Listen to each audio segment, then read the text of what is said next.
Boa noite. Tudo bem? Agora que remédio? Só pode estar. Vamos abrir as nossas Bíblias em Mateus 24, se faz favor. Mateus capítulo 24.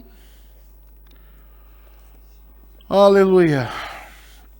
Enquanto vocês abrem as vossas Bíblias, quero lembrar que chuva seródia está a chegar. Já cheira ou não? Já cheira a chuva seródia. Neste momento, enquanto estamos a falar, os folhetos estão a ser impressos e muita coisa já foi feita hoje, pela graça de Deus.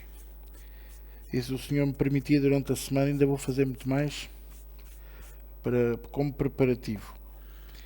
E eu exorto a não perdermos nenhuma reunião. Sexta-feira, às 9, sábado, às 3 e domingo às 10. Uma reunião por dia. Eu não sou da opinião que devia-se... Há pessoas que me dizem, devia ser de manhã, tarde e à noite, mas depois não vêm. Eu gosto muito quando aquelas pessoas dizem, devia de fazer assim, mas depois não põem cá os pés, não é? Então eu faço conforme o Senhor pôs no meu coração, para ser refrigério e não canseira. A pessoa vem a uma reunião e assim, ainda por exemplo no sábado consegue almoçar com os amigos e pode estar cá. No domingo vem cá e vai almoçar com a família. Na sexta-feira janta cá e fica cá para a reunião. E se quiser dorme cá para sábado. Calcatifa é muito fofinha. E pronto, basicamente a história é esta. Vamos ter bons convidados, vamos ter um bom grupo de louvor que é o nosso e vamos ter a presença de Deus. E eu sei que vai ser um tempo de renovação, transformação e revitalização, porque foi isto que Deus pôs no meu coração. Até rima, olha, tudão. Foi o que Deus pôs no coração do João.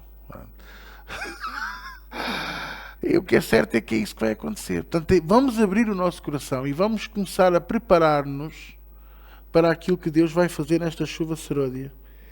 E tentar, a partir deste domingo, começarmos a pedir a Deus para que Deus fale ao seu coração, para que Deus responda a qualquer coisa que esteja no seu íntimo, no seu âmago, que você precisa da palavra de Deus, precisa da revelação de Deus. Vir receber a unção de Deus para a sua vida, vir receber o poder de Deus para afastar-nos, principalmente, não só dos problemas dos gigantes que se levantam contra nós, mas principalmente para levarmos de vencida a tentação e a aflição, que espreita a cada esquina para nos atacar, para nos afrontar, para nos tentar roubar a paz. E esse é o grande propósito de Satanás, é tentar nos roubar a paz, porque a paz não é nossa. Eu vivo na minha paz. A paz não é sua, a paz é de Cristo. A paz é de Jesus. E Ele, o que fez para nos dar essa paz. A minha paz eu vos dou, a minha paz eu vos deixo.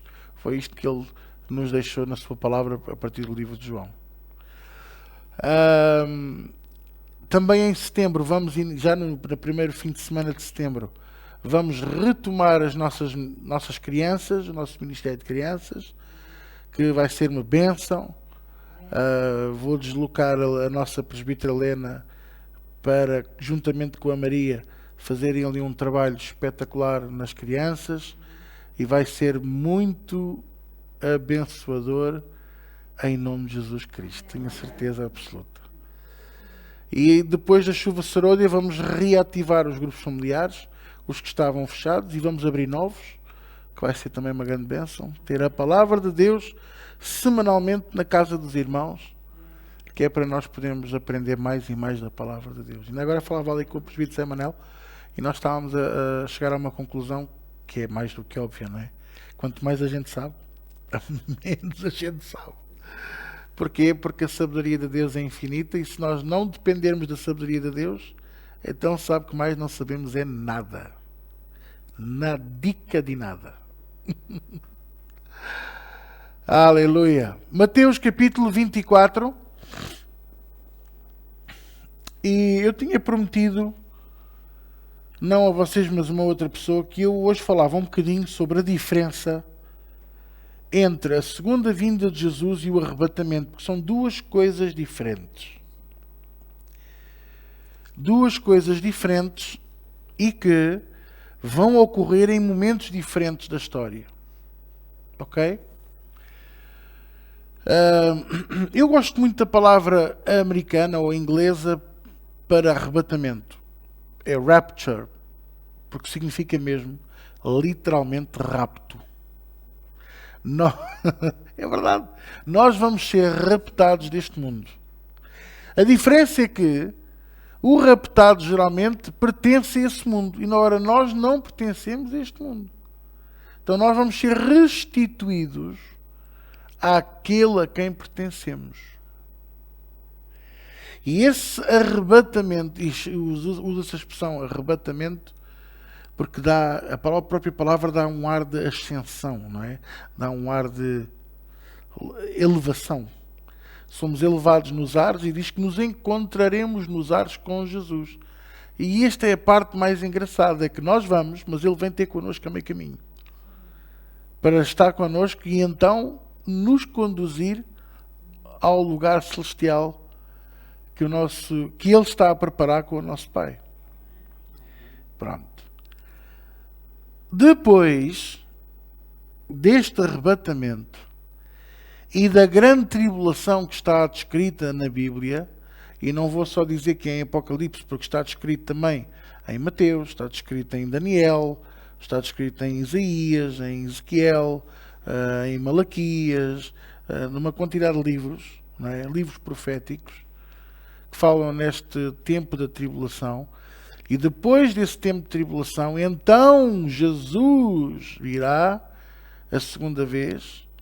E é por isso que as pessoas confundem, porque pensam que a segunda vinda de Jesus é que dará a salvação aos que cá estão. Não, não. Aqueles que entregaram a vida a Jesus, que a própria Bíblia diz que foram chamados, predestinados, escolhidos por Deus para tal, serão arrebatados das garras de Satanás e deste mundo. A segunda vinda de Jesus não vem para salvar ninguém. Ele vem para fazer guerra ao diabo e aos seus demónios e para levar de vencido toda esta trupe e iniciar o julgamento final. Por isso é que eu digo que as pessoas muitas vezes confundem, porque essa hora vem, Maranata, hora vem, Senhor Jesus. Eu, por exemplo, eu digo muitas vezes isto, ora vem, Senhor Jesus, vem nos buscar, está mal. Não vamos misturar os dois conceitos. Porque Ele vem se encontrar connosco a meio caminho, Ele não nos vem buscar. A sua segunda vinda é para julgar. E aí diz a Bíblia em Apocalipse, vão-se ouvir muitos ais. Ai! E não vai ser brincadeira nenhuma. E Ele vai fazer guerra ao diabo, ao dragão e aos seus demónios e os vai vencer. Porque Ele é o cavaleiro que saiu vencedor para vencer. Ele é o cavaleiro que saiu vencedor para vencer.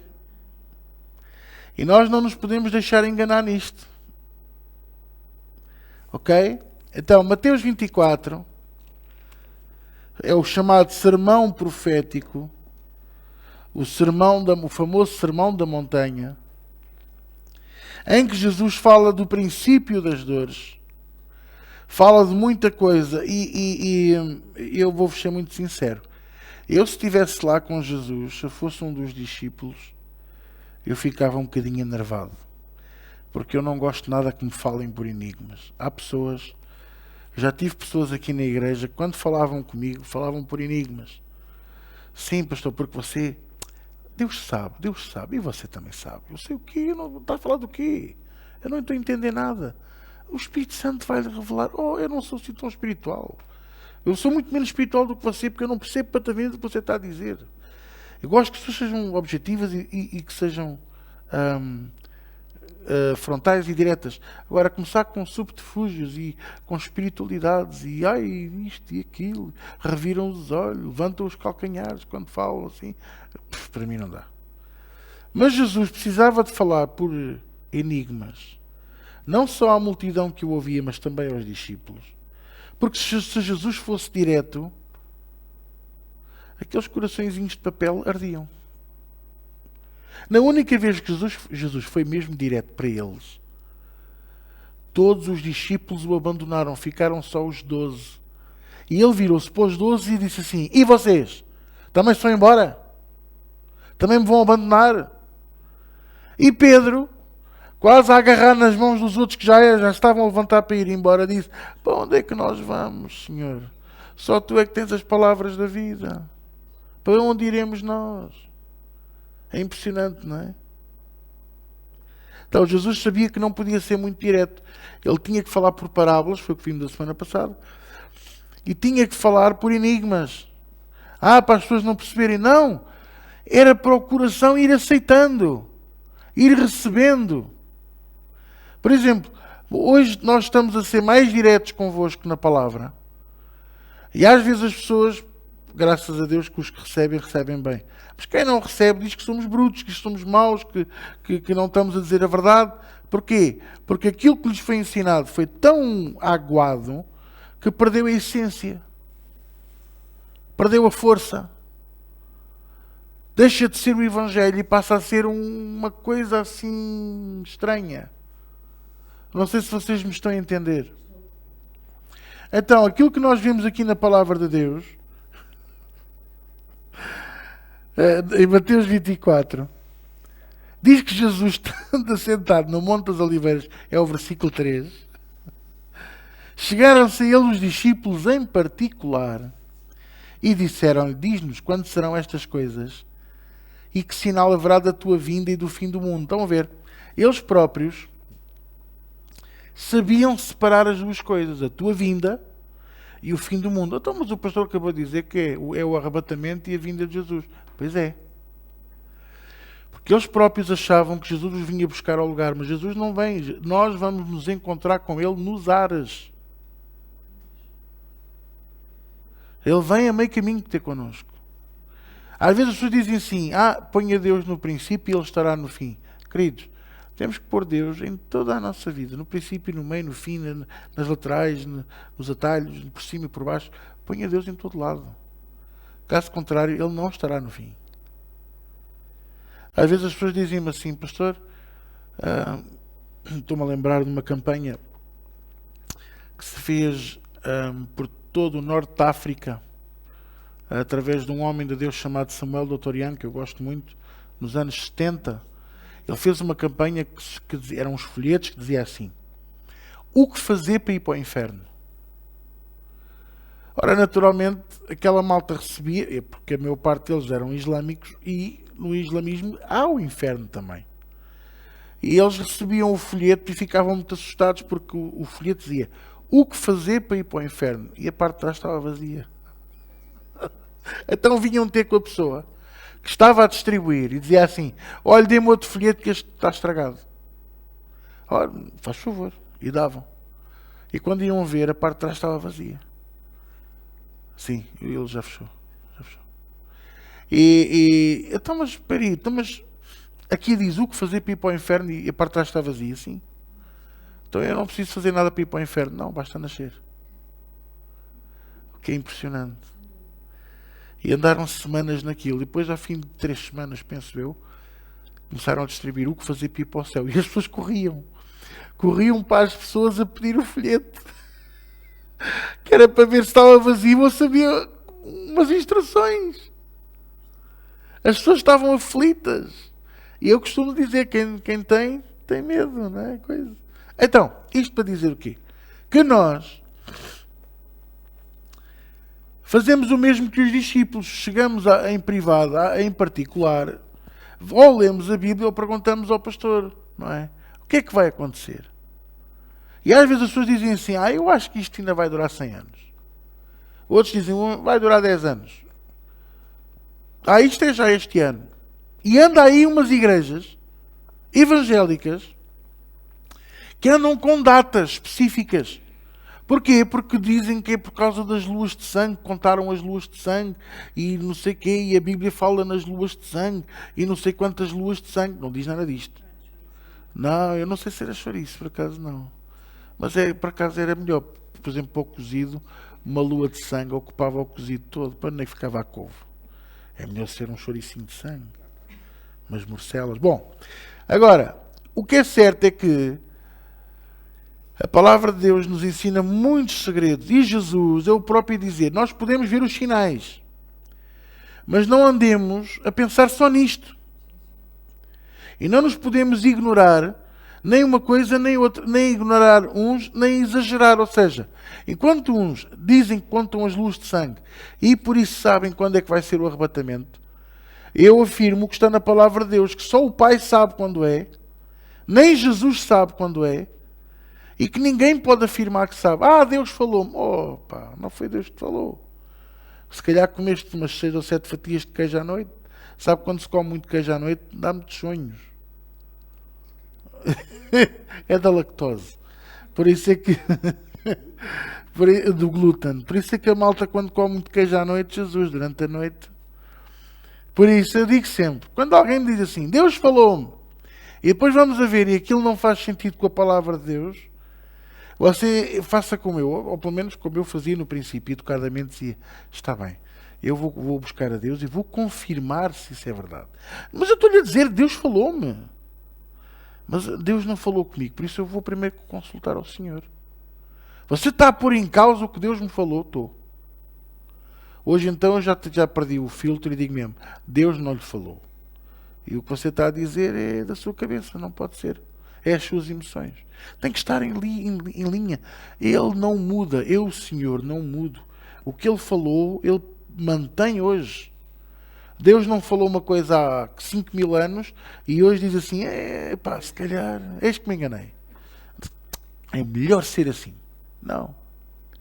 Porque Ele quando falou, Ele fez as contas a uma história inteira até ao fim do universo. E Ele soube o que é que estava a prometer, Ele sabia perfeitamente o que é que estava a dizer e a fazer. Então Ele não falha. Nós falhamos, Ele não. O que é que me está a entender? Por isso, amados, logo depois diz assim no versículo, penso que é o 4, não é? Que a gente estava a ler o 3. Jesus respondendo disse-lhes, acautelai-vos que ninguém vos engane. Ora, Jesus começa logo a partir a leiça, para que ninguém vos engane. Vão haver muitos falsos profetas, vai haver muita gente a falar em meu nome. Versículo 5. Muitos virão em meu nome dizendo eu sou o Cristo, enganarão a muitos. As pessoas pensam assim. Põe lá, Tiago, faz favor o versículo. Quando você lê este versículo, muitos virão em meu nome dizendo eu sou o Cristo e enganarão a muitos. O que é que você pensa? São pessoas que se intitulam o quê?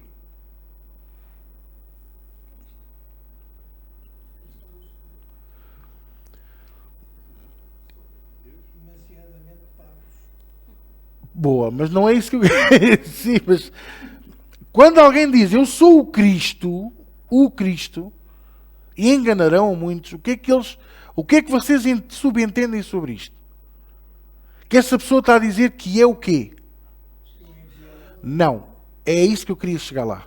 As pessoas pensam, é Jesus. Mas não é isso que lá está. Põe lá o versículo outra vez, Tiago, faz favor. Eu sou o Cristo. O que é que quer dizer Cristo? É que as pessoas pensam que Cristo é o apelido de Jesus.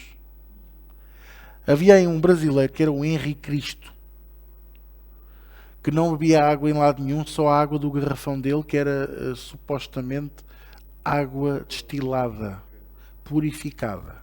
Não porque ele tinha medo que o adormecessem ou que o envenenassem, mas, quer dizer, o Cristo verdadeiro, o Filho de Deus, nunca tão... Ele bebeu águas que se calhar ninguém podia beber. Meu Deus do céu. E comeu o que não se podia comer. Esteve em casa dos leprosos e não apanhou lepra. Esteve com os doentes contagiosos e ele nunca apanhou doença nenhuma. Porquê? Porque ele era o Filho de Deus. Ele tinha o poder de Deus. Então, quando eu leio este versículo, acontece com vocês o mesmo que aconteceu ali com a Emília, que é eu sou Jesus, mas não é isso que lá está. Porque Cristo não é o apelido de Jesus. Jesus não tem apelido sequer. Isso é um costume agora de nosso, falar dos últimos 600 anos, talvez. Até se você for ver a história de Portugal, você vai ver que os heróis da história são o Dom Fuas, o Afonso, não sei quê. Depois, passado aí uns 50 anos, já começa a haver o não sei quantos Roupinho, ou seja, já começa a haver um segundo nome. Não é? O João de Avis. Você pensa que Avis era o apelido? Não, era da terra. Era para identificarem. Se calhar o Joaquim era o Joaquim da Amadora, a Emília era a Emília de Lisboa, o João era o João o Gordo, uma coisa assim parecida. Mas era uma forma de identificar. Até que se passou a identificar com vários nomes.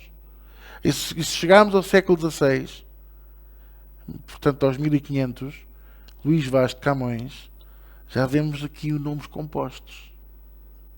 Só os grandes lordes da nobreza é que tinham mais do que um nome. Os outros eram, coitados, eram enterrados como o Zé. Quem é que está aqui? Ah, é o Zé. O Zé morreu. Ah, coitado do Zé. Mas aquele Zé que a pessoa estava a pensar, estava no talho, a cortar carne. E a pessoa estava a chorar o Zé que era padeiro. Mas como era o Zé, estão a perceber? Agora aqui, quando Jesus diz, muitos virão em meu nome. Virão em meu nome. Você também vai em nome de Jesus. Isso faz de si Jesus. Põe lá o versículo de Tiago, faz favor. Eu sou o Cristo. O que é que quer dizer Cristo? O ungido. Eu sou ungido. E é aqui que eu quero começar esta noite. Muitos dirão, eu sou ungido. E quantos a gente não ouve hoje a dizer isso? Ainda agora soube de um casal de apóstrofos que se auto-intitulou Apóstolos de Portugal. Apóstolos Patriarcas de Portugal. Que engraçado, ninguém me falou nada. Eu não vou respeitar essa gente. Deus não me disse, olha filho, eu agora estou um bocadinho mais ocupado, tenho que ir à fisioterapia mais vezes, então eu vou pôr aí uns apóstolos a tomar conta da nação. Até aí Jesus. Jesus está a preparar o arrebatamento. E está ali a fazer umas casas para vocês. Por amor de Deus. Que história é esta dos patriarcas? Que história é esta estas manias? Querem tanto poder, têm que inventar histórias. Vestem fardas e tudo, parecem generais, mas esquecem-se que nós somos soldados rasos do exército de Jesus, que o general só há um, é Jesus. Ele é o nosso capitão, ele é o nosso general. Então, esses, para mim, são os que estão ali descritos no versículo 5 que nós estamos a ler. Virão em meu nome, dizendo, eu sou ungido, eu sou o apóstolo patriarca. Eu vim em meu nome, sim, porque foi Deus que falou. E até foi, mas não foi o nosso Deus. É um Deus com letra pequena que nós identificamos como Mamon. Ele fala pelos cotovelos, posso-vos garantir. Fala com todos quantos ele quer. É aquele que até às vezes diz assim ao cristão, vai jogar no Euromilhões. Deus não se importa. Depois dás o dízimo. E a pessoa vai naquela, quanto é que é? 15 milhões? 15 milhões? Eu vou já correr. Então, quantas colunas quer? Só quero uma, 2,5€. Não, é melhor 2. Vá lá, 2. O que é que são 5€? Viram em meu nome. Eu sou o Cristo, eu sou o ungido. Eu sou ungido. É aqui que está o erro. É aqui que começa o erro.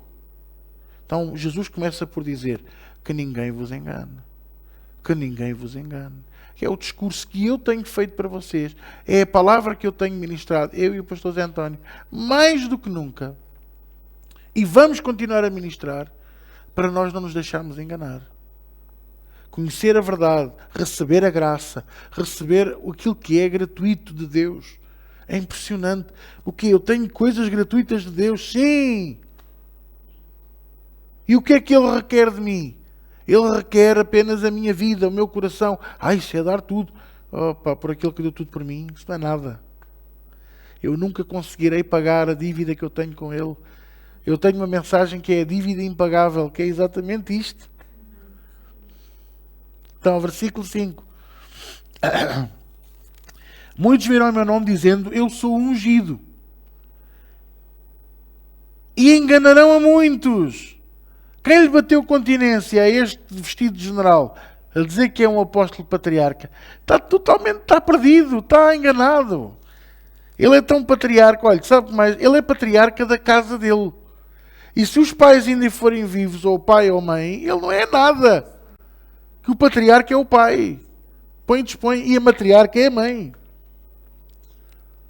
E mesmo assim, muitos que se dizem que são patriarcas, quem manda em casa é a mulher. Ela é que anda de calças e ele anda de lingerie.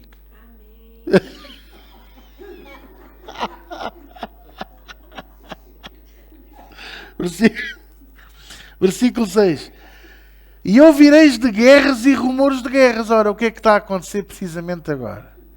Você já reparou que esta guerra na Ucrânia, que é uma guerra financeira, é mais rumores do que propriamente guerra?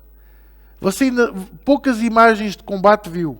O que é que você vê? Coisas destruídas, ou vê tanques a passar, armas a passar, e vê um desfile pornográfico de políticos, e de cimeiras, e de reuniões, e de momentos diplomáticos completamente falsos.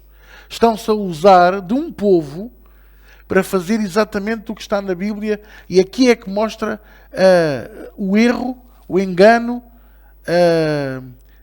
a falácia do dinheiro à custa da vida humana. E depois vem o coitadito de lá, o da ONU, dizer, parem de bombardear a central nuclear, pode haver ali um problema. Depois começam a nascer cães com 3 caudas e cabras com 3 olhos, por causa do poder nuclear. Se um cão com uma cauda já larga tanto pelo, eu imagino com 3 caudas, Jesus Cristo. Percebem o que eu estou a querer dizer? O pastor está a menosprezar o que se está a passar. Não, não. Eu não vou menosprezar nunca aquele povo. O povo está a sofrer mesmo. Mas vou menosprezar a atitude dos homens. A atitude dos homens. E veja, as pessoas dizem assim, os russos estão a perder a guerra. Estão mesmo. Veja lá se agora os alemães não estão com o gás, com o fininho ali. Tudo ali. Estão ali todos aflitos. E depois os países, os supostos países mais pobres da União Europeia, estão a propor uma solução. Por exemplo, Portugal e Espanha está a propor passar um gasoduto. Quem é que se levantou contra? A Alemanha e França. Não pode ser. Pois não. Porque os povos têm que continuar pobres e aqueles povos têm que continuar ricos. Malandro do Putin. São todos maus. Eu pensava que aquele era bom. Nenhum é bom. Nenhuma facção é boa, são as nádegas do mesmo coisa. Vocês percebem que eu estou farto de dizer isto há tanto tempo. E as pessoas lutam e defendem os políticos e mas aquele é que fala bem. Aquele, eu gosto de ouvir aquele homem. E aquele homem está a dizer ao microfone, eu sou um lobo e vou-vos comer a todos, vocês são umas ovelhinhas. E a ovelhinha diz para a outra, eu gosto do que ele diz, ao menos é sincero. Então, mas tu vais ser comida. Pois, mas ao menos ele diz a verdade. Ele diz a verdade, pá. Versículo 7. Pastor, está a falar de política. Não, eu estou a falar do que está aqui. Ouvireis de guerras e rumores de guerras, no 6. Olhai, não vos assusteis. Porque é mister, urgente, necessário, importante, que isto tudo aconteça, mas ainda não é o fim. Ainda não é o fim. É o princípio de dores. É como a grávida, arrebentam-se as águas. O que aconteceu aí há uns anos atrás, com a primeira guerra do Golfo, foi o rebentar das águas. Porque a primeira guerra do Golfo, sabe o que é que foi? Foi um falhanço nas negociações do valor do barril de petróleo. E quando os americanos disseram ao fulano lá do Iraque, ao do bigodinho, Ai, não nos vendes ao preço que a gente quer, então a gente vai aqui ao Kuwait comprar. E lá vai, eu vou invadir o Kuwait. E ficas sem nada. E o que é que os americanos fizeram? Invadiram tudo. Destruíram tudo. Em nome do quê? De nada. Ficou tudo na mesma. A não ser os fulanos ficaram a rir porque conseguiram o que queriam. E passado não sei quantos anos, o filho do que provocou a guerra no Iraque volta a provocar uma guerra no Iraque com mentiras. Armas de destruição maciça, que não havia absolutamente nada. É um armazém que está cheio de armas de destruição maciça. E quando abriram o armazém, estava cheio de carros. 46 carros de luxo. É assim, alguns carros são autênticas armas de destruição maciça. Fazem do 0 aos 100 em 13 segundos, depois para travar aquilo é um castigo. Ou até menos, 3 segundos, não é? 4, 5. É isto que eu penso. Oh, pastor, mas isto é política, está a falar de política. Não, eu estou a falar do que está aqui.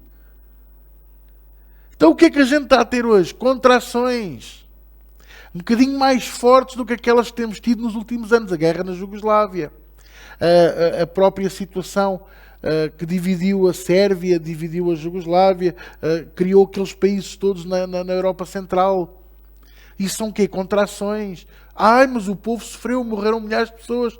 Porque quem fica sempre à mercê dos inimigos e até daqueles que se dizem bons, é precisamente o povo. Irmãos, você pensa que os governantes estão preocupados com a subida da carne em 15% e do peixe em 17%?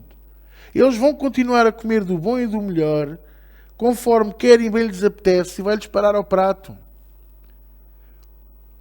O povo é que vai deixar de comprar carne, e lá vamos nós voltar à receita do arroz com massa e massa com arroz. E quando não houver arroz é feijão, feijão com massa, massa com feijão.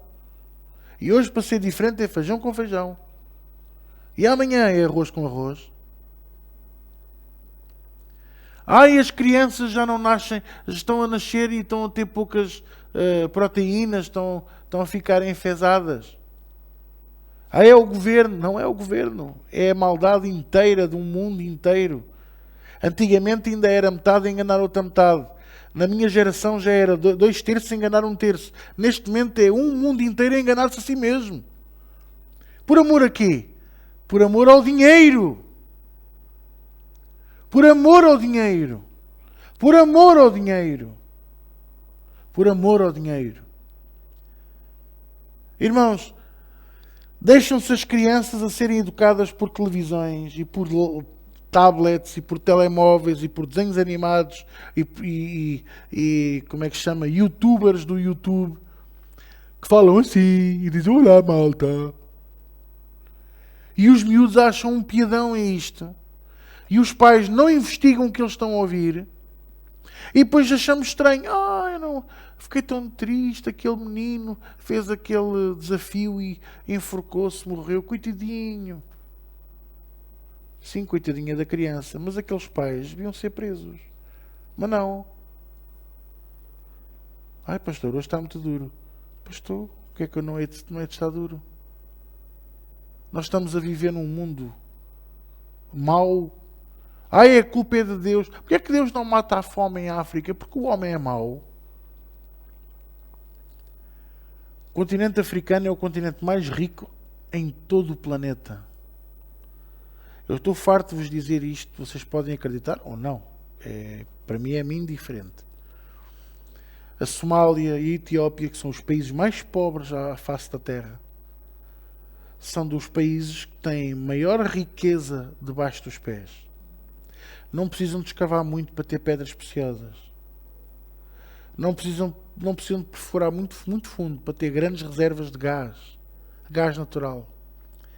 Inclusivamente há petróleo naquelas terras. E porquê é que não conseguem fazer prospecção a isto? Porquê é que não conseguem lucrar com isto? Por causa da ganância e do dinheiro. Então sabem como é que fazem? Vou-vos dizer como é que é. Está um homem no poder. É ganancioso, começa a tirar o povo, na vez de receber, na vez de ser aliviado. Não é? Por exemplo, Tunísia. Não, Líbano. Não, Líbia. A do aquele fulano. O Gaddafi, exatamente. A Líbia, não é? Ai, a Líbia, uma pobreza e tal. E ele tem aquele luxo todo. Era luxo, mas o povo não pagava impostos. Os miúdos tinham livros escolares gratuitos. E tinham escola gratuita até à faculdade. E aqueles que queriam fazer faculdade fora da Tunísia, o próprio, como é que ele se intitulava? Pronto, vamos dizer, o líder da nação, pagava montes de bolsas de estudo. Não, ele intitulava-se mesmo qualquer coisa, não era assim. Não interessa também. Os americanos ficaram com inveja daquela situação toda, porque viram que havia muito dinheiro. Mataram-no. Hoje estão bem piores. Olha o Afeganistão. Anos e anos os americanos lá para trazer a democracia, para controlar. Foi para sacar tudo o que havia. Sacaram a riqueza, os poços de petróleo, as minas de ouro, as minas de urânio, como é que chama aquela coisa? Silica, e aquilo que agora, o lítio. Minas de lítio, aquelas cavernas todas não existem por acaso. Cristais e lítio. Sacaram mais que puderam. Depois vieram embora. E aquilo ficou nas mãos do quê? Uma pobreza outra vez. É isto que me enerva. Depois o povo cristão, enaltece Israel, enaltece os americanos como se fossem um grande povo. São dos maiores ladrões da história. Sabe quem é que você tem que engrandecer? É o seu Deus. Não é nenhum político. Não é nenhum governo. Não é nenhuma nação. Porque muitos vão dizer que são ungidos, mas enganarão a muitos. E ouvireis de guerras e rumores de guerras, e ouvireis de muita coisa. Porquanto, versículo 7, se levantará nação contra nação. No original, não é nação que está, sabia? É etnos, quer dizer etnias. Estas guerras que estão aqui mencionadas nem é propriamente entre nações. É entre etnias, entre brancos e pretos, entre chineses e indianos que se odeiam. Que se odeiam. Olha, até indianos e paquistaneses. São amarelinhos do caril os dois. Mas odeiam-se. Aquela fronteira entre a Índia e o Paquistão está sempre em ebulição. É uma coisa impressionante. Mas a Bíblia fala nisto. Os chineses odeiam os japoneses odeiam o coreano. Estão sempre na ebulição. Etnos contra etnos. Etnias contra etnias. Vemos o branco a perseguir o cigano. Vemos o cigano a perseguir o senhor. Vemos o senhor a perseguir os nobres a perseguir o pobre. O rico a perseguir toda a gente. É uma vergonha. Mas Jesus alertou-nos disto. Jesus alertou-nos disto. Ele tentou-nos abrir os olhos, mas o povo fecha os olhos com uma grande facilidade. É impressionante. Porquanto se levantará etnia contra etnia e reino contra reino. O reino, até, sabe, neste tempo não havia propriamente países, eram cidades. Cidades com território conquistado. Ou impérios, vá. Havia o Império Romano, havia o Império Sírio. Muito pouco além disto. Eram mais cidades. Cada cidade tinha o seu rei. Ora, quando Jesus fala nisto, ele está a dizer que se levantará etnia contra etnia, cidade contra cidade, reino contra reino, império contra império, e haverão fomes, pestes, terremotos em vários lugares. Mas todas estas coisas são o princípio das dores ainda. É as primeiras contrações. Então vos hão de entregar para seres atormentados e matar-vos-ão. Geralmente salta-se este versículo. E sereis odiados de todas as gentes. Viu que já não disse nações, nem usou a palavra etnias, disse gentes. Seremos odiados por todos. Pois, mas o original não diz etnos, já diz outra coisa. De todas as gentes, quer dizer, todo e qualquer tipo de ser humano. Estão a perceber? por causa do meu nome. Versículo 10. Neste tempo, muitos serão escandalizados e trair-se-ão uns aos outros. Já se vê hoje em dia. Trair-se-ão uns aos outros. E uns aos outros se aborrecerão. E surgirão muitos falsos profetas e enganarão a muitos. E por se multiplicar a iniquidade,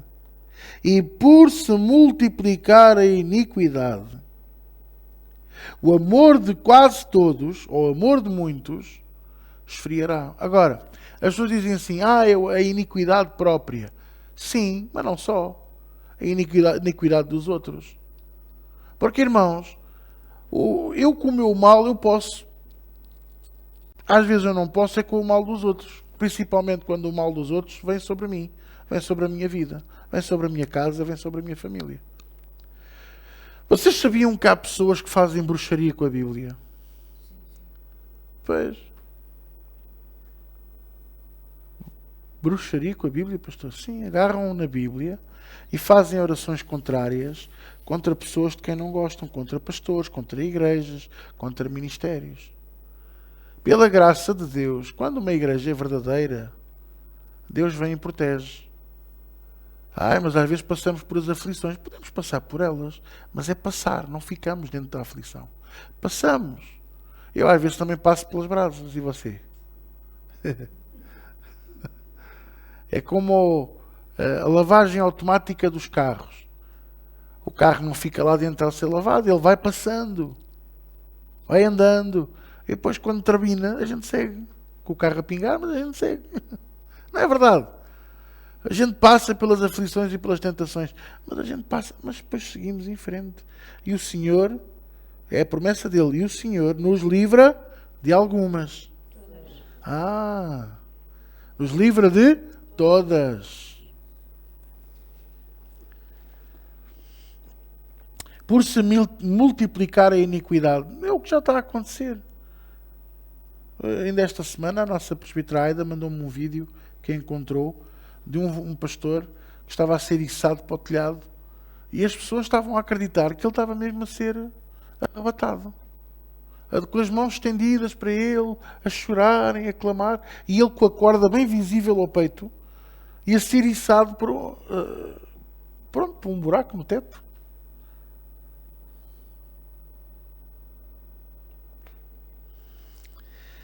Ou aquela que dizia que morria e que só ressuscitava quando as pessoas atirassem o dízimo para cima dela.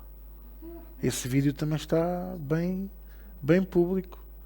Ou o outro que expulsava demónios a fintar com uma bola. Verdade. Eu não estou a contar, eu não inventei, eu não acordei. O que é que eu vou inventar hoje? Não. Eu vi isto.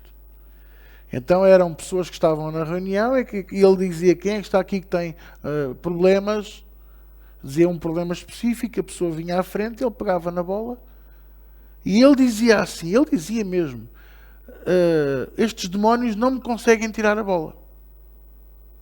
E isso é a prova de que ele tem que ser expulso. A sério, eu não consigo explicar o ridículo daquilo, mas se um dia tiverem paciência, sei lá, um dia que estejam com prisão de ventre, é um bom vídeo que ajuda. Tenho a certeza absoluta. A gente sentamos no trono e vemos, que alívio, que bom. Golo. Ou muitas outras coisas que eu já vi, e sei lá, que às vezes até me mandam porque acham aquilo ridículo, não é? Olha, uma vez um presbítero já está com Jesus, presbítero de Semedo, foi ao Brasil pregar e foi lá numa altura em que aconteceu uma situação muito grave na cidade de Belo Horizonte. Então as igrejas, a maior parte, não vou dizer todas, mas a maior parte juntaram-se e decidiram demonstrar, em forma de protesto contra a prefeitura, mas era uma forma também de amor. O que é que eles fizeram? O abraço à cidade. A cidade é circuncidada assim por vias rápidas. E então o que é que eles fizeram? Juntaram as pessoas todas da igreja e juntaram aquelas igrejas todas só da cidade e elas conseguiram fazer o chamado abraço de Belo Horizonte, ABH. E estiveram a orar pela cidade.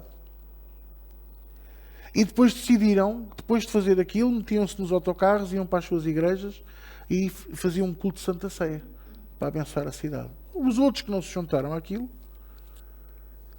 ficaram com outras ideias, perceberam?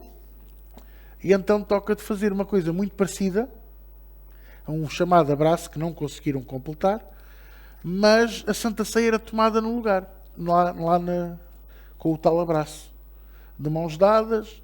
E então houve um pastor que teve a ideia de que não bastava o vinho e o pão. Era vinho, pão, sal, azeite e água. E eu, quando me contaram aquilo, e eu perguntei, e fizeram um bom refogado, ou meteram coentros também, salsa, cebola. Ficaram a se olhar para mim porque pensavam que estavam a contar uma grande coisa. Mas não estavam a contar uma grande coisa. Eu disse, o primeiro feito foi muito bom. O segundo foi uma estupidez. Por isso é que eu fiz este gesto. Perceberam? É aqui que entra o erro dos falsos profetas. Então, quando nós começarmos a ver uma proliferação muito grande dos falsos profetas, começarmos a ver uma grande proliferação dos erros e da maldade humana a prevalecer como se fosse a coisa mais normal do mundo. Quando começarmos a ver que a Igreja de Cristo é verdadeiramente odiada, porque neste momento não é. Neste momento não é. Não me venham dizer que a Igreja é odiada, porque não é. Eu, por exemplo, se eu olhar para o Brasil neste momento, que está já em campanha, já começou terça-feira passada, campanha presidencial, é vê-los a ir aos púlpitos das igrejas dizer que amam o povo e a pedir o voto para ganhar. Portanto, a igreja ainda não é odiada. Porque quando a igreja for odiada, até será odiada por aqueles que eram os seus aliados. Será odiada a sério. E vão tentar fechar as portas.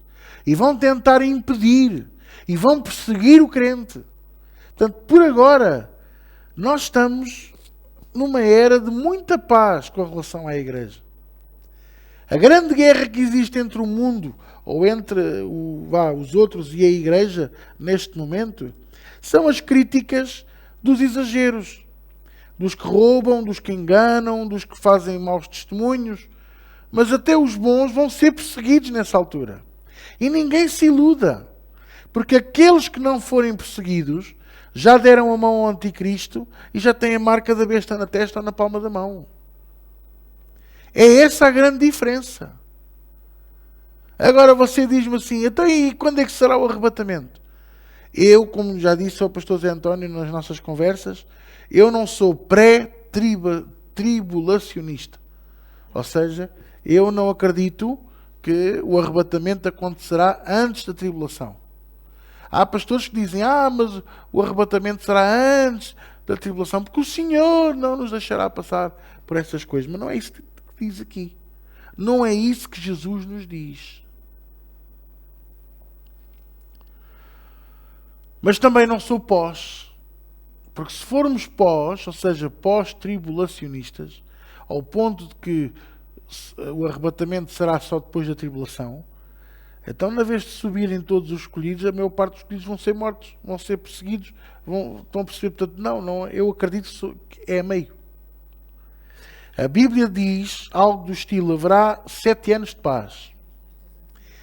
E quando houver, mais ou menos a meio, ali perto dos 3 anos e meio, eu não vou dizer que é quando fizer, nem podemos pensar dessa maneira. Por isso é que eu estou a recusar dizer que é 3 anos e meio. Porquê? Porque há muito bom cristão que vai ao calendário. Começou aqui, então o arrebatamento será no dia 23 de outubro de 1000, não sei o quê. E depois faz aquelas asneiras, vende tudo, dá o dinheiro aos pobres e vai para o monte à espera. Passa uma estrela cadente, não é para aí, é para aqui, senhor. É coisa. Estão a perceber? Mais ou menos, a meio da história, desses 7 anos, o anticristo fará um ataque cerrado a Israel. E nessa altura, mais ou menos nessa altura, seremos arrebatados. E aí digo-vos mesmo, vou ser muito sincero convosco. Se alguma vez você viu aflição no mundo, aí é que haverá mesmo aflição a sério.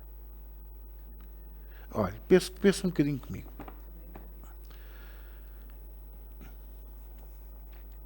A Bíblia diz que estarão 2 no campo, subirá um e o outro ficará. Imagina um casal. O marido sobe, a esposa fica. Ou ao contrário. O que cá fica, como é que ele fica? Como é que ele vai justificar? Como é que ele vai dizer? O que é que ele vai fazer? Vai à polícia? A minha mulher desapareceu. Estava a lavar a louça e desapareceu. Desapareceu assim do nada. Eu estou chateado. Então porquê? Porque ela não acabou de lavar a louça. Isto é a brincar. Agora imagina as mães a passearem com os bebés na rua. E de repente o bebê desaparece do carrinho. O autocarro escolar vai numa excursão para Óbidos. E a meio caminho, praticamente todas as crianças do autocarro desaparecem. Um avião com 282 pessoas a fazer um voo de Sydney para Los Angeles, 14 horas de voo, ou coisa que lhe valha, e de repente o copiloto fica sozinho, porque o piloto é arrebatado. E se forem os 2 crentes, não sei se vocês sabem esta história, desde os anos 70, que as companhias aéreas recusam-se a ter piloto e copiloto que sejam cristãos evangélicos. Um pode ser, o outro nunca pode ser, porque se um for arrebatado, há sempre alguém para ficar com os comandos do avião, para não haver aviões a cair. Parece ridículo, mas eu posso... Carros, você vai a conduzir e de repente e o carro continua. Bate no cruzamento, um acidente, mata esta pessoa, mata aquela, não é?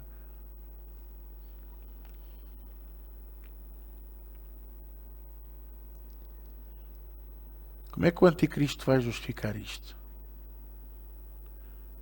O que é que ele vai dizer para convencer o mundo que ele é que é o Senhor? Que o mundo tem que se unir à volta dele. O que é que ele vai dizer? E os que conhecem a palavra e vão ficar. Quando começarem a ouvir as notícias. Milhões desaparecem em todo o mundo e ninguém sabe porquê nem como. E pessoas em casa a ver as notícias na televisão. Alerta Sam.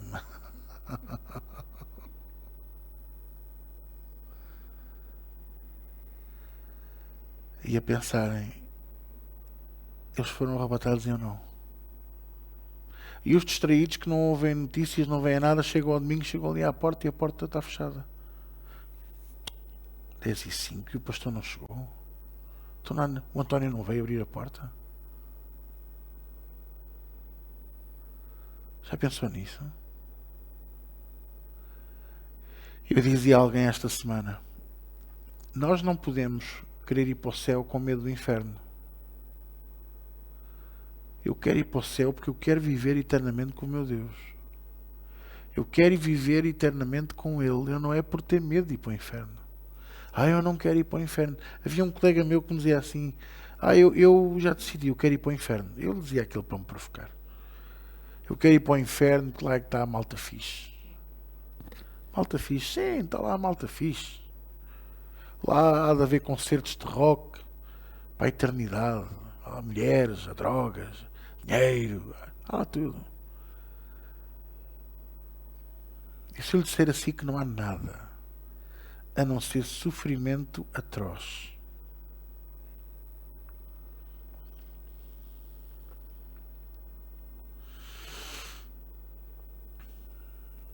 Isto é o arrebatamento. Tem os que ficarem, pastor, os que ficarem, se ainda quiserem ter uma oportunidade, vai ter que ser exatamente como no Velho Testamento. Têm que morrer por Jesus, têm que morrer por Deus. Nunca o podem negar. Sabe porquê que os discípulos tiveram aquelas mortes tão, os apóstolos, né, tão horríveis? Como Jeremias, né, que foi cortado em não sei quantos pedaços. E Isaías, cada pedaço foi enviado para uma das tribos de Israel. Porquê? Para ver se ele negava a Jesus, para ver se ele negava a Deus. Essas mortes atrozes é para meter medo aos outros. Porque a pessoa que passa por essa morte, o medo já não a domina. Nunca se esqueça disso.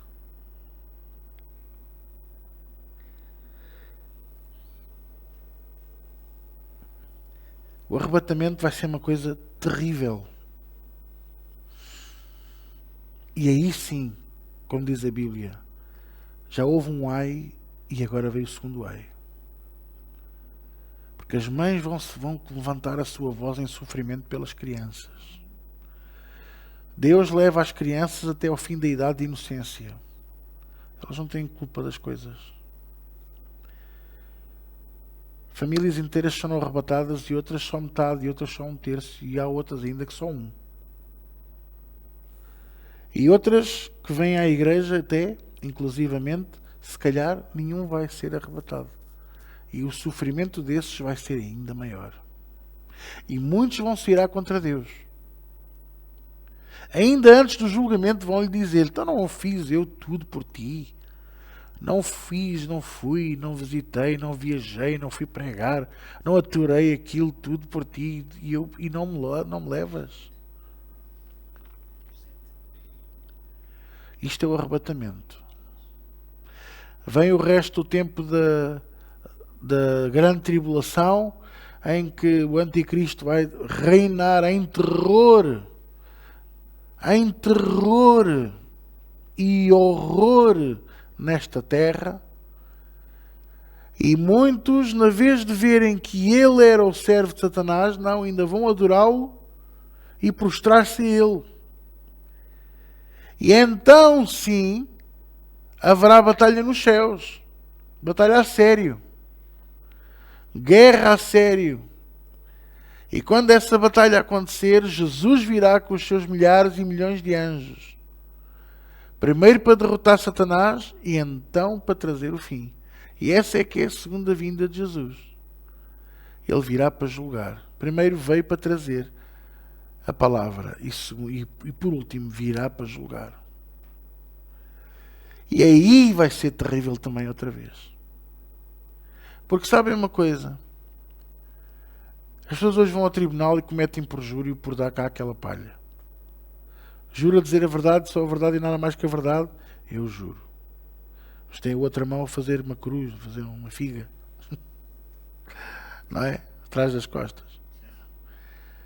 Então o que é que o senhor viu deste caso? Eu vi tudo. Mas não viu nada. Aquilo é só para ajudar alguém. E cometem perjúrio. Perjúrio o que é? Mentir em tribunal. Que devia de ser uma coisa que nos devia dar temor. Mas você sabia que vai haver muitos que vão mentir no julgamento final? Jesus vai se levantar e dizer assim: Zé dos Anzóis, porquê é que fizeste isto e isto? Não, eu não fiz nada disso. Não, eu nunca fiz tal coisa. E vai aparecer num ecrã gigante que vai mostrar a todo o ser humano, todo. É tipo o vídeo árbitro, mas muito pior. Porque a pessoa vai dizer que não e a imagem vai mostrar o evento. E a pessoa não vai poder negar. Vai ser achado mentiroso diante de toda a multidão. De todo o ser humano que está a ser julgado, de todos quantos estão ao lado de Jesus com as vestes brancas e de todos quantos já estão no inferno porque não creram em Jesus. É que até os que estão no lugar de consolo estarão naquele momento ao lado de Jesus. Mas os que não creram em Jesus, que estavam no lugar da tormenta, estarão lá para serem julgados também. E quando todo o ser humano for julgado e todo o ser espiritual, todo o ser criado por Deus, que seja senciente, ou seja, que consiga pensar por si, que for julgado, então o Senhor fará a separação. É por isso é que ele diz, eu separarei as ovelhas dos bodes. E então veremos mesmo a diferença. Porque uns serão lançados juntamente com Satanás no lago de fogo e de enxofre, e outros subirão com ele para a Nova Jerusalém. Isto é impressionante. Apocalipse, capítulo 1, versículo 7.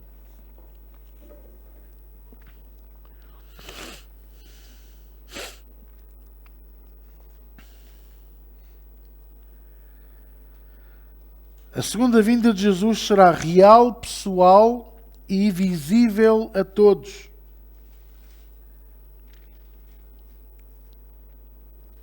Diz assim, eis que vem com as nuvens. Ora, isto não quer dizer que Jesus venha numa nuvem tipo a surfar. Às vezes as pessoas não é, leem estas coisas e fazem assim umas imagens, uns filmes de faca e alguidar.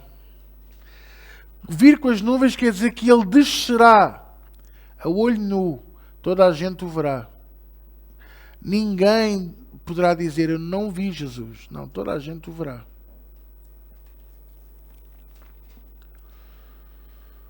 Todo o olho o verá. E até mesmo os que o trespassaram.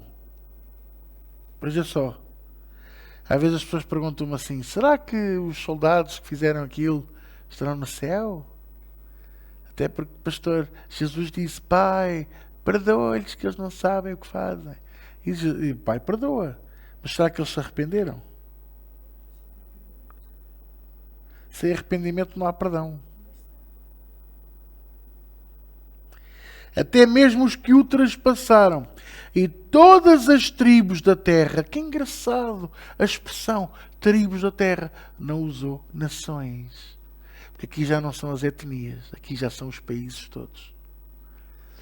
Tribos, famílias, aldeias, junções, cidades, ajuntamentos, tudo que seja um ajuntamento em ambiente de respeito mútuo entre si, comunidades, igrejas, famílias, cidades, países, etc. Todas as tribos da terra se lamentarão sobre ele. Sim, assim seja. Amém. Eu sou o Alfa e o Ômega, o princípio e o fim, diz o Senhor, que é e que era e que há de vir, o Todo-Poderoso. Aleluia. Aleluia. Eu li este versículo para você entender que são duas coisas diferentes. Primeiro, nós vamos ter com Ele. Vamos nos encontrar com Ele.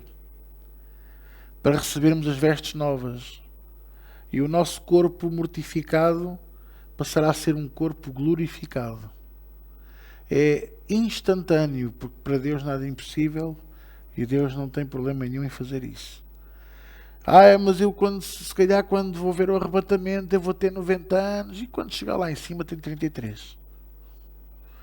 Sem rugas, todos bonitinhos, lindos, sem dentes postiços, sem mau hálito, sem aqueles fungos amarelos nas unhas dos pés.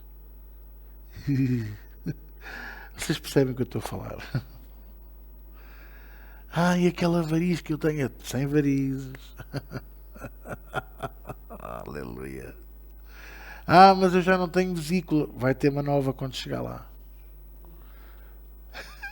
Vocês estão a perceber? São duas coisas diferentes. Pastor, porquê é que você me estava a explicar isso? Estou a explicar isto primeiro que tudo porque às vezes a pessoa está à espera de um julgamento quando você tem que estar à espera de um arrebatamento.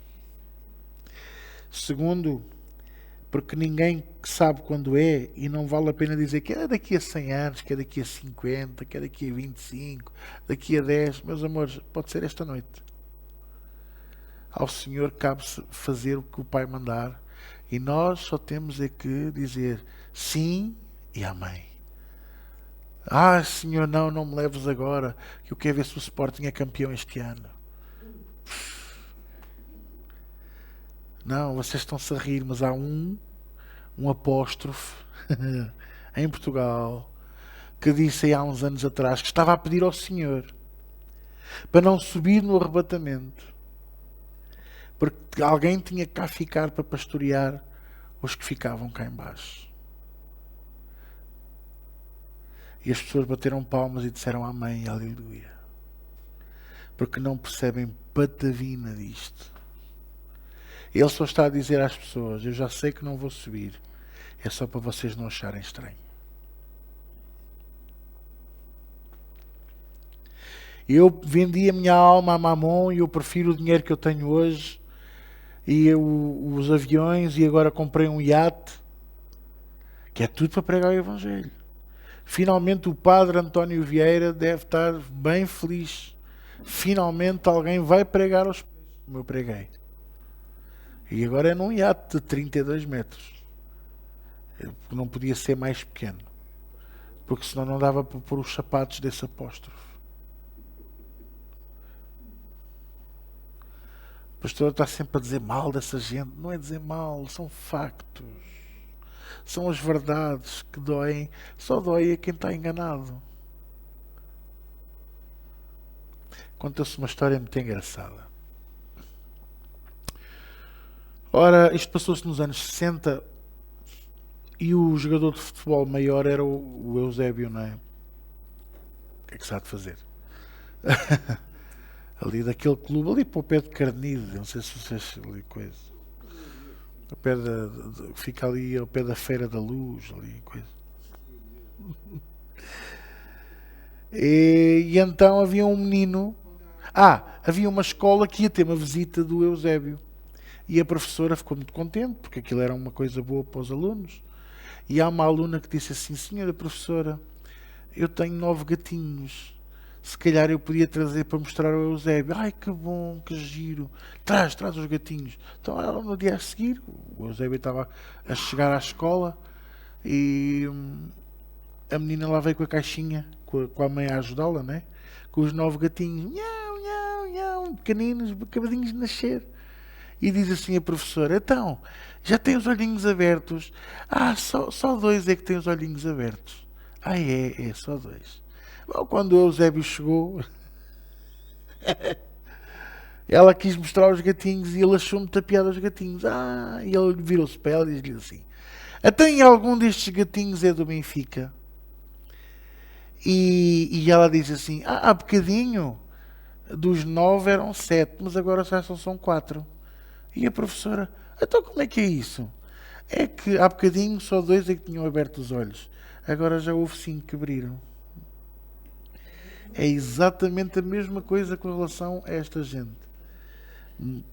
Miamos, de olhos fechados e está tudo bem, desde que o leitinho da mamã entre na boquinha e eu esteja bem quentinho para não ter frio, está tudo bem. Mas no dia em que eu abro os olhos e eu já sei procurar as coisas e já sei quem é a mamãe, quem é a dona e o que é isto e tal, eu só sou enganado se eu quiser. E eu digo-vos, igreja, aquilo que mais me doeu a mim foi mesmo abrir os olhos. Porque eu tive que cortar, os meus olhos estavam fechados mesmo, eu tive que cortar a pele. Eu tive que abrir os meus olhos à força para entender o que é que Deus estava a querer me mostrar e querer fazer. E foi a coisa mais dolorosa, sabe porquê? Porque primeiro que tudo caiu um ídolo. Caiu um altar. De repente, aquele homem que eu achava que era perfeito, afinal de contas, era um grande mentiroso. E a doutrina, a verdade que eu sempre, não é? Faz lembrar a história do Joãozinho. Não sei se vocês conhecem o Joãozinho. Eu não gosto de bacalhau, mãe. E a minha mãe disse: está bem, a mãe faz-te aqui uns pastéis só de batata. E passei anos a comer os pastéis de batata. E quando a minha mãe fazia pastéis de bacalhau, eu ia logo perguntar: mãe, quais é que são os meus, que são só de batata? São estes aqui, que a mãe fritou primeiro, que é para nem ficar com o sabor da fritura a bacalhau. E eu todo contente com aquilo, até ao dia em que nos meus pastéis de bacalhau havia um que tinha uma espinha. Portanto, a batata tinha uma espinha e eu tirei a espinha e disse: o meu pastel tinha uma espinha. E a minha mãe, para tentar manter aquela coisa, disse: filho, se calhar a mãe enganou-se e pôs-te um pastel de bacalhau na vez de batata. E o meu irmão virou-se para mim e diz-me ele assim: são todos de bacalhau. Há anos que como os pastéis de bacalhau, como se fossem de batata. Ai, a desilusão que foi. Mas também passou-me rápido. Percebem? Porque eu acreditava mesmo que eram pastéis de batata. E isto acontece com muita coisa. Isto acontece com histórias que se contam. Por exemplo, havia um colega meu que a mãe dizia-lhe que tu não podes ir para ali porque há lá um homem que vive com um saco preto para apanhar meninos. E ele tinha um medo de ir para ali, para aquela zona. Nós tínhamos um pinhal grande ao pé da casa. E tinha um medo, uma coisa. E um dia, já adolescente, lembrou-se de ir lá e não havia lá homem nenhum. Sabe qual foi a primeira reação dele? Foi: o homem do saco preto que apanhava meninos morreu. Portanto, às vezes nós próprios queremos acreditar nas coisas sabendo que já não são verdade. É como acreditar no Pai Natal, não é? Primeiro há a desilusão, mas depois ainda tentamos a coisa e depois, afinal de contas, não há Pai Natal nenhum. É aquela... vocês não achavam estranho? Eu falo por mim. Eu pedir as coisas ao Pai Natal e depois eu dizia assim: eu pedi isto, e o meu pai dizia: então não, o dinheiro não dá para tudo. Mas não é o Pai Natal que dá as coisas. Ficava aquela conversa, não é? Então, se é o Pai Natal é que dá, mas tu pagas ao Pai Natal. E depois aquelas perguntas que nunca havia resposta, não é? Para com as perguntas, parece que és parvo, larga-me. É exatamente isto com relação à verdade e com relação à mentira da palavra de Deus. Eu só acredito até ao dia em que eu tenho a prova. E quando eu tenho a prova, às vezes a minha tentação é continuar a acreditar. Então eu vou continuar a acreditar que o inferno é toda uma bola vermelha, quentinha para ir a 50 graus, mas só para os maus. Que inferno não significa terra dos mortos. E que o seio de Abraão não fica lá também. Não, o seio de Abraão é lá em cima, no céu. E aquela passagem de Jesus, em que os dois conversam, Jesus enganou-se. Devia ter sido aquele dia da festa do casamento em que Jesus transformou água em vinho. Já dava assim com os copos quando contou aquela história. E acreditamos em coisas ridículas porque queremos rejeitar a verdade. É tão simples quanto isto. E para vocês terem uma ideia, para quem sempre acreditou na lei e que a lei é que nos salvava, quando houve a graça, não acredita. Então, mas onde é que está o preço? O preço da salvação é grátis. Não, grátis não pode ser. Não pode ser grátis. Então isso assim é para todos. É para todos quantos crerem nele. Isso é fácil demais. Mas este é o Evangelho, este é o poder de Deus. Daquele Deus que decidiu despojar-se dele mesmo e pendurar-se numa cruz por mim e por si. E mesmo quando nós lhe espetamos a coroa de espinhos e os cravos e a lança de lado, ele disse: perdoa-lhes porque eles não sabem o que fazem. O sangue desse inocente venha sobre nós e sobre os nossos filhos. Eles não sabem o que é que estão a dizer, perdoa-lhes. Percebem? Vocês estão a entender? Isto é fácil demais. Não é nada. Não é nada. É a evidência de um Deus que nos ama. Mas é a evidência de um Deus que é justo também. E que aquele que o rejeita, ele vai julgá-lo. Aquele que rejeita a solução vai ser julgado. E não vão ser tempos fáceis para ninguém. Vocês estão a entender isto que eu estou a partilhar convosco? Então, primeiro temos o arrebatamento, depois temos a segunda vinda de Jesus. A segunda vinda de Jesus será de uma maneira tão extraordinária, tão tremenda, que todo o olho o verá. Às vezes as pessoas pensam, por causa disto, todo o olho o verá.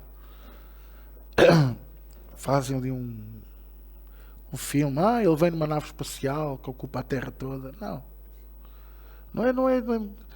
Com a comunicação social que temos hoje, você tem dúvidas que ao fim de uns minutos do Senhor aparecer nos céus com os seus milhares de anjos, que todo o mundo fica a saber? Todo o mundo ficará a saber. Todo o mundo ficará a saber. O choque deste mundo vai ser, por causa do arrebatamento, é por ninguém ter vídeos, ninguém ter provas. Vai ser tão repentino. Vai ser como ao raio. Você já reparou que o raio, você vê a luz e depois é que houve o som, mas quando nós vemos a luz, já o raio desceu e subiu.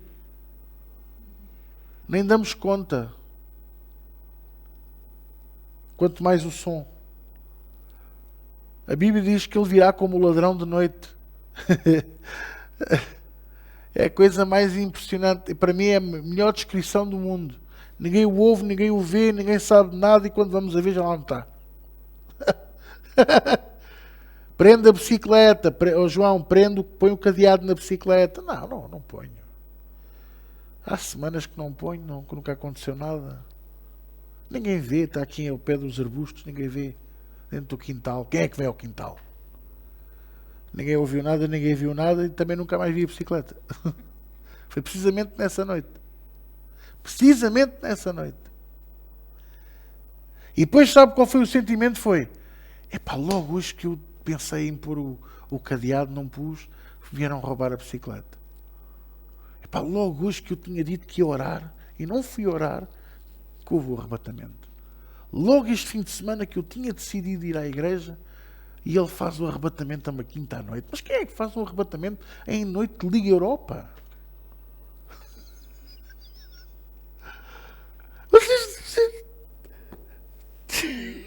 É que o homem o ser humano às vezes é tão, como é que se diz, fútil a este ponto.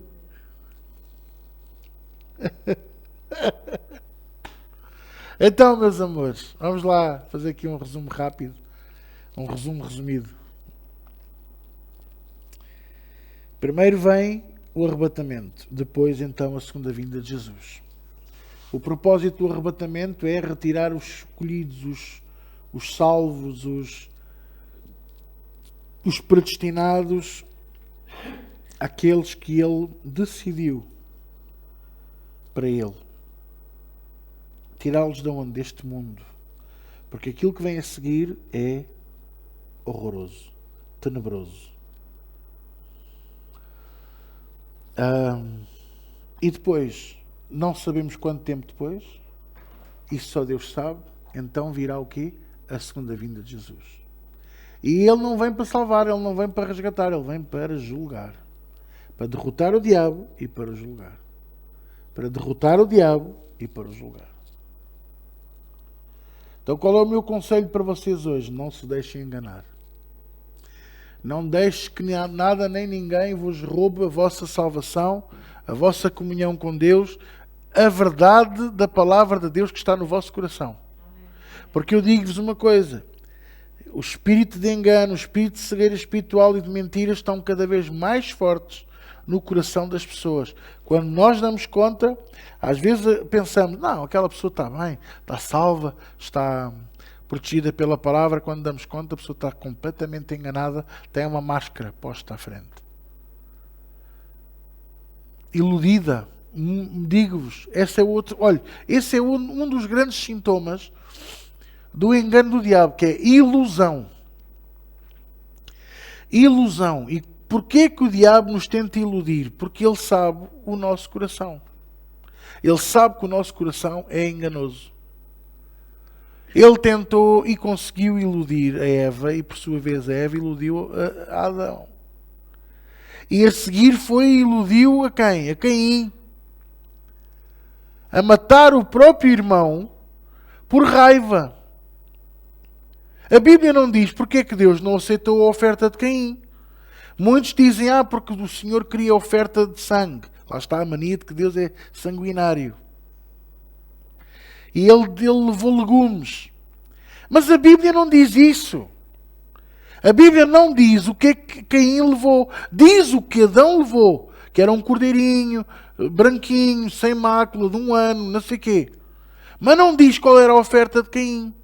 Quanto a mim, por causa da atitude de Caim e da conversa que Deus teve com Caim depois, Deus recusou a oferta de Caim por causa do coração dele.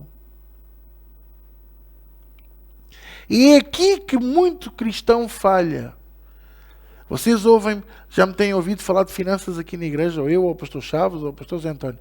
Quando a gente fala de oferta, a gente não vos quer convencer a dar. A gente só quer pôr o versículo bíblico naquilo que vocês já decidiram no vosso coração. Tão simples quanto isto. E para que é que eu quero pôr esse versículo? Porquê é que a gente quer pôr esse versículo bíblico? É para nós não entregarmos a oferta ao Senhor em vão, a seco. Ser baseada na palavra poderosa que é a semente que dá fruto. 30, 60, 100 vezes tanto consoante a nossa necessidade, como eu ensinei a semana passada. Pastor, está a dizer que Deus por vezes rejeita a minha oferta. Rejeita-se, Senhor, por causa do nosso coração. Se eu dou por competitividade, qual é a nota que ele tirou? Nota de 100 euros? Eu vou dar mais. Ou então, olha-me, esta dá 100 euros. Deve andar a nadar em dinheiro. A pessoa até pode dar de bom grado, mas por causa da atitude que teve antes, é tão importante o nosso coração. Sobretudo o que deves guardar, guarda o teu. Dele se procedem as saídas, as sementes, as bênçãos da vida. Por isso é que há pessoas que só sabem amaldiçoar. Por isso é que há pessoas que só sabem dizer: eu não vou desistir enquanto a igreja não fechar. Como houve uma certa pessoa que disse acerca de nós. E agora voltou a dizer: eu não vou descansar enquanto a igreja não ficar vazia. Porque foi o que Deus me falou. O Deus dessa pessoa é Mamon. Não é o mesmo Deus que eu. Porque o mesmo Deus que eu tenho e que você tem, no domingo, quando eu estava aqui a pregar, pôs no meu coração: e eu agora encherei a tua casa, a minha casa novamente. E agora eu encherei a minha casa novamente. Não é, Zé Manel? Vocês estão a entender? Por isso, meus amores, o nosso coração faz toda a diferença. Nunca deixe que nada envenene o seu coração. Casais, marido, esposa, nunca se deitem zangados. Vocês perdoem-se sempre. E às vezes nós homens somos um bocado coisa.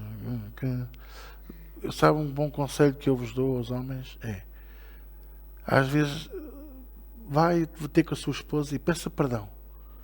Mesmo que ela diga assim: estás a pedir perdão do quê? Eu não sei. Mas se calhar eu disse alguma coisa, se calhar fiz alguma coisa, eu não sei, perdoa-me. Eu quero limpar o meu coração contigo. Eu faço isso com muita frequência com a minha esposa. Às vezes vou ter com ela e digo-lhe assim: olha, eu às vezes sei que sou um bocado bruto contigo, ou sou tão frontal que às vezes digo-te coisas que tu não gostas de ouvir, perdoa-me. Peço-te perdão. E não vale a pena pedir perdão e dizer: porque a culpa é tua, porque tu é que dizes isto, tu fazes isto. Tu deixas as portas semi-abertas. Isso enerva-me. O homem que inventou as portas dá voltas no caixão. As portas estão feitas para fechar ou para estar abertas. Isto é um caso real. Eu todas as noites bato com o nariz na porta da casa de banho porque eu deixo-a aberta. Mas a minha linda esposa deixa-me semi-fechada. E eu penso que a porta está aberta e daí, pum.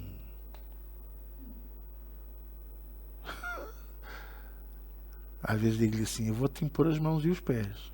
Oh. Em nome de Jesus. Em nome de Jesus. Estou a brincar. Vocês estão a perceber ou não? Peça perdão. Com frequência, conversem, acertem a agulha do diálogo. Não vale a pena um ser azul e outro ser amarelo. Não vai funcionar, vai dar verde. Por acaso até é uma cor boa. Pode dar resultado. Mas um casal que seja, um seja azul e outro azul clarinho, já é melhor. Um que seja azul escuro e outro seja assim um azul mais azul cor do céu, já é melhor. Tentem acertar as vossas coisas. Tentem acertar a vossa vida. Homens, nós às vezes, sabe, eu falo um bocado para mim. Nós contentamos-nos às vezes com pouco. A verdade é esta. Por exemplo, se você for como eu, você vai e ajuda a sua esposa na lida da casa e aspira. Aquela aspira dela que você deu, você acha que vai durar 36 anos. Mas na semana a seguir ela vai lhe dizer: queres aspirar outra vez? E você vai: outra vez? Na semana passada aspirei. Não é porque, não, é porque achamos que aquela aspira dela vai durar o mesmo tempo que durou o primeiro carro do seu pai. O carro do meu pai durou 40 anos. Esta aspira dela também vai durar. Não vai não, olha ali cotão, olha ali pelos. Olha ali a faísca a coçar-se.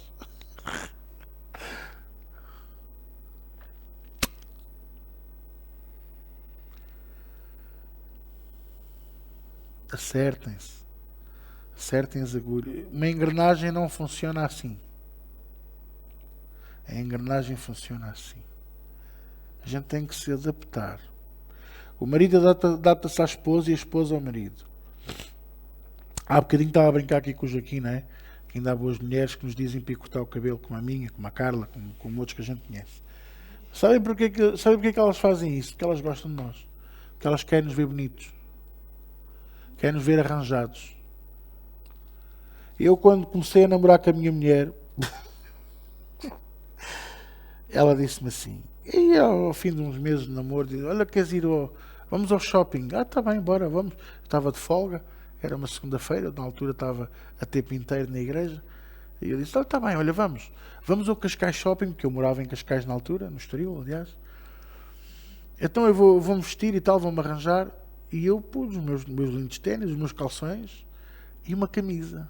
E quando ia sair de casa, ela disse-me assim: tu vais com os calções e com uma camisa? E eu: sim, eu sempre andei assim. Tu sempre... Não, comigo não vais ir assim. Comigo nunca mais vais usar calções e camisa. Eu tive para aí umas 2 horas sem lhe falar. Mas eu não fui com a camisa. Hoje só de pensar que eu andava de camisa e calções, acho ridículo. Eu achava que tinha tanta moda, tenho tão bom gosto. E hoje, cada vez que penso nessas coisas, só penso assim: graças a Deus pela mulher que eu tenho. Vocês estão a entender? Porque elas dizem: mas é a maneira como diz. É a maneira dela. Você também é um bruto, somos todos brutos. Às vezes nós dizemos coisas que nem sequer a pensar a gente devia pensar, quanto mais dizer. E no entanto dizemos. Isso arrebenta com o casamento. Isso arrebenta com um relacionamento que devia de ser uma simbiose. Alguns estão a pensar: o que é que isto tem a ver com o arrebatamento? Se você não estiver bem com a sua esposa, ela vai subir e você cá fica. Ou você vai subir e ela fica cá.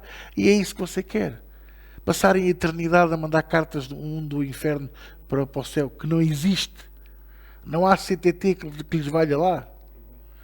Nada disso. Nem e-mail, nem WhatsApp, nem Telegram, nem Signal, nem Messenger. Como é que se chamava o outro? MSN. Sinais de fumo. Esse fumo, no inferno há muito fogo.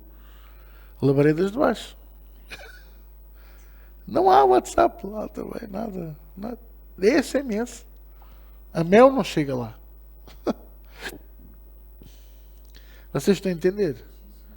Porque é que tem a ver? Tem muito a ver. Às vezes eu digo à minha mulher: por amor de Deus, tu ora, tu busca a Deus. vai à igreja, deixa lá quem está ou quem não está, vai à igreja, vai ouvir a palavra.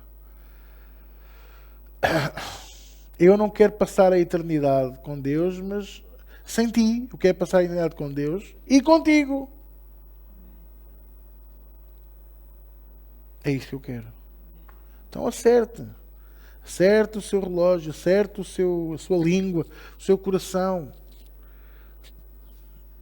Olha, e fala-vos alguém que sabe que pedir perdão não nos faz cair nada. Tenho tudo no sítio ainda. Ao menos fizesse cair a barriga. Dava jeito. Oh, eu passava a semana toda. Perdoa. Gostava aqui umas fatias. Peço que estou a brincar, mas estou a falar tão a sério. A sério. E dê graças a Deus. Ela é uma chata, como dizia aqui hoje aqui. Elas são chatas. Não são, não. Elas são o melhor que Deus nos deu. Elas embirram connosco, elas gritam connosco, elas empurram-nos para a frente, porque nós a contentamos com pouco. Está a dar futebol, temos o copo na mão, estamos no sofá e estamos ali, se for preciso, uma semana inteira sem nos mexer. Até a barba cresce mais depressa do que tudo o resto. Não mudas de pijama? Não, eu estou com este pijama há pouco tempo. Estás com o mesmo pijama há um mês, já cheira mal. Não cheira nada. Tens o nariz entupido. Muda de pijama. Vai, faz. Às vezes elas dizem assim, eu falo para a minha mulher, estou há muito tempo no sofá e ela diz assim, olha, não queres fazer o jantar? Ao fim de semana. Então, mas eu faço o jantar todos os dias na semana. Mas podias fazer hoje? Vai lá, vai. Tudo para eu não estar no sofá parado. Também sabe bem, eu sei. Mas é porquê? Porque elas não gostam de nós. É porque elas nos amam. E nós homens também podemos de vez em quando também fazer qualquer coisa assim. Não por vingança. Tipo, agora é a minha vez. Não. É mostrar ambição. A Bíblia diz para nós não termos a ambição desmedida. A ambição desmedida faz-nos pôr o dinheiro à frente de todas as coisas. Sabe como é que a gente vê? É assim. A esposa diz assim, eu precisava de ir ao cabeleireiro. E ele diz assim, estás muito bem assim. Parece um elogio. Mas nós o que é que estamos a fazer? Deixa a senhora ir ao cabeleireiro. Deixa ela pintar o cabelo, arranjar, cortar, fazer, rapar, o que ela quiser. Ela de certeza quando vier vem mais bonita. E aquele tempo é terapêutico delas. Não pensam em nada, estão a descansar a cabeça. É um bocadinho que estão ali e são cuidadas. Coisas que nós não conseguimos compreender. Não é? De vez em quando, você paga um tratamento estético à sua esposa. Está a dizer que ela é feia? Não, está a dizer que você preocupa-se com ela. Estou a dizer coisas erradas? Vocês estão assim, alguns estão com um olhar tão estranho para mim. Ainda estou despenteado? Certo? Certo? Fixe. Eu não estou a dizer nada que eu não faça. Faça, às vezes temos que lhes fazer a vontade. Outras vezes que não dá. E temos que explicar porquê. E não arranje desculpas, diga mesmo. Olha, eu não consigo fazer isto porque eu não gosto. Olha, isto para mim não dá, não funciona. Mas pronto, ok, não fazemos assim, fazemos assado. O que é que achas? Boa ideia. Pronto, que é o que eu digo. Por exemplo, lá em casa, a minha mulher gosta muito de ver aqueles filmes, aquelas comédias românticas que me enervam até às pontas dos cabelos. Então ela às vezes quer ver. E eu deixo-a ver, ela põe. Vês comigo? Vejo. Tenho o computador ao lado, numa mesinha. Vou olhando para o computador e ela diz, olha este. Tá bem. Estou no computador. Ela está feliz da vida, está ao pé de mim. Quando eu casei, eu tinha o computador no escritório. Eu passava mais horas no escritório do que ela na sala. Se nós tínhamos decidido não ter televisão no quarto, Porque o quarto era para tudo menos para ver televisão. Nós só temos uma televisão em casa, que é na sala. Então, o que é que eu decidi? Comprei uma mesinha, pus o computador ao pé do sofá. Eu estou ao pé dela, ela está ao pé de mim. Geralmente até estou ali a fazer festinhas a ela. Tipo, com bichinha gata. E estou no computador. Às vezes estamos a ver um filme que ambos queremos ver. E eu, como sou bom cinéfilo, arranjo sempre um bom filme para a gente ver. Mas se eu não haver assim nada de jeito para ver, eu já sei que ela vai-me encontrar um filme de série D, ou C, ou B, daqueles que ela gosta, e pronto, e acha piada daqueles filmes típicos, não é? De histórias e a vida das senhoras e não sei o quê. Pronto, tudo bem. Às vezes até eu me interesso. Pronto. Deve ser falta de chocolate ou coisa parecida, mas pronto. No Netflix, nós é 50-50. Eu escolho e ela dorme. Ao fim de semana, ela escolhe e eu dormo. Pronto. E a gente equilibra-se. Se for no HBO, eu escolho e ela não vê. Isto tem que ser assim, 50-50. Tá? Pronto. É como ao jantar. Eu cozinho e ela come. Pronto. Parece bem? Vamos orar. Pai, nesta noite graças te damos que tu és bom. Te agradecemos por tudo o que tu nos deste esta noite. E damos graças ao teu nome. Louvamos o teu nome. E, Senhor, prepara o nosso coração para domingo. Faz-nos estar com o nosso coração bem preparado para ouvir a tua palavra, receber a semente, louvar o teu nome e leva-nos até casa, conduz-nos até casa em paz e segurança, para a tua eterna glória, no nome de Jesus. Amém. Aleluia. Até domingo.